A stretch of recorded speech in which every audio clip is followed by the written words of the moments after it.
What's going on, guys? It's the Fantasy Hockey Expert here, and today we're going to be going over our Week 3 preview of the NHL. If you're in fantasy hockey leagues, you know that this week is your classic week. We finally have a regular-looking week. We have one team to avoid this week, which we'll get into. We have a lot of teams with 4 games, couple teams with 3 games, and just tons to talk about after a big performance last night from some tendies and some players alike. So we're going to get into the video. Make sure you guys are subscribed for more, as we are going to go into some Week 3 drops later this week and some buy low candidates. We still have some players who have 0 goals, a couple guys with 0 apples as well, and there's not much to be concerned about. So don't hit that panic button unless you're looking at maybe some young rookies or some guys who are having some sophomore slumps. So if you're looking into some veterans, I wouldn't panic. Great example, Steven Stamkos or Jonathan Marchessault. You're looking at some guys who are veterans. They're going to get on the board at some point. We have a lot of teams struggling. And with that being said, we're going to get into our ads for the week. So as you saw in the thumbnail, Shane Wright is on our thumbnail this week. And he's a big target, guys. He's only 5% owned for the Seattle Kraken. He is at the center position. Some leagues have him at the right wing position as well, but he is going to be the driving force for the Seattle Kraken, whether you like it or not. And if you see it or not, he is going to be a big piece of their future. And he's showing that he has the ability to score on the power play, which is something they've kind of lacked since Jared McCann was able to score 40 a few years back. So looking into Shane Wright a little, at 5% owned on the Kraken, you're going to want to add him in leagues that don't only reward points, but also reward a bit of the kind of dual eligible or category leagues. So he does actually produce some hits. He produces a good amount of shots this year too. And so he's a guy you're going to want to stream.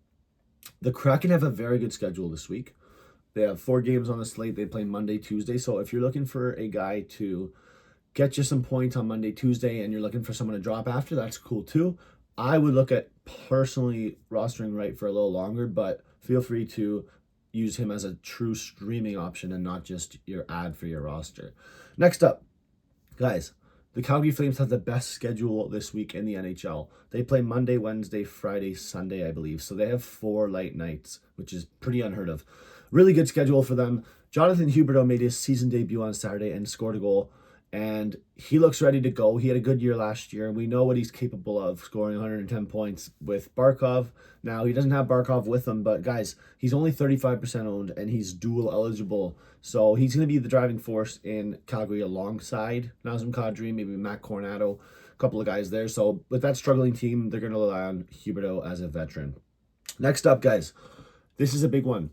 You're going to see a lot of fantasy hockey pages lie to you about which guys to add from the Buffalo Sabres. And the truth is, it's such a dumpster fire there. There's not many fantasy assets on that team or fantasy appeal in general. So stop with the nonsense. Stop listening to the nonsense where people are telling you, add Josh Doan, add Zach Benson, add you name it. I don't know who else they're going to tell you to add, maybe an Owen Power or something. But I'm here to tell you that you shouldn't be adding Josh Doan. You should not be adding really much from that team, but the one guy we're going to add is Jiri Kulich, who's still being slept on, guys.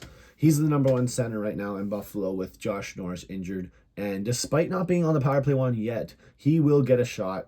He's playing alongside Tage Thompson right now, and he has all the tools to be an elite fantasy hockey player in the coming years, but also at points this year, especially with his shot.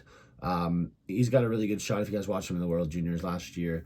Big fan of him, but Josh Doan honestly doesn't have the top 6 ability yet, and Zach Benson as well does have a hot start to his season, but you're not going to just rely on apples. You're going to rely on the Genos as well. So with Zach Benson, we're going to have to see it a little more before we trust a guy like him, but with Jiri Kulich, at least you're going to get some face-offs in him. We got 2 more guys to go through, guys. It's going to be a bit of a shorter video today. One very big name is K'Andre Miller. Now, a guy who I mentioned in a previous video, I think I showed you guys a hockey card I had of him, but K'Andre is currently going to serve as the PP1 defenseman for Carolina while Gostisbehere and Slavin are out.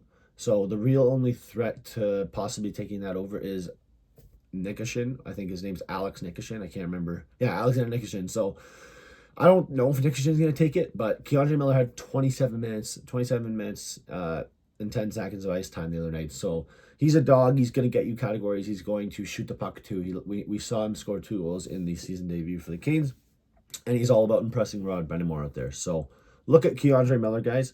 He is, I think, around 45% owned, but it means he's available in half your league. So definitely look into that. And before we get into our last waiver wire ad for the week, I want to make sure you guys are subscribed and you guys check out our socials as well.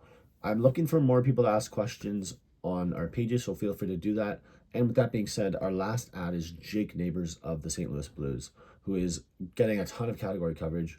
He's getting hits, blocks, shots, power play points, you name it. So dual eligible threat. He is only 29% owned right now, which is pretty low. I think that some leagues have him even less than 29. So although he didn't break out last year, guys, this could be the year. Lots of talent, first round pick. I think he was like between 20 and 30 in that draft a couple years ago. So add Jake Neighbours. And with that being said, that's going to do it for today's video. Our Blue Jays are heading to Game 7 tonight, so go Jays. And yeah, big slate of hockey. Make sure you guys add the Calgary Flames and avoid the Chicago Blackhawks, who will only play twice this week.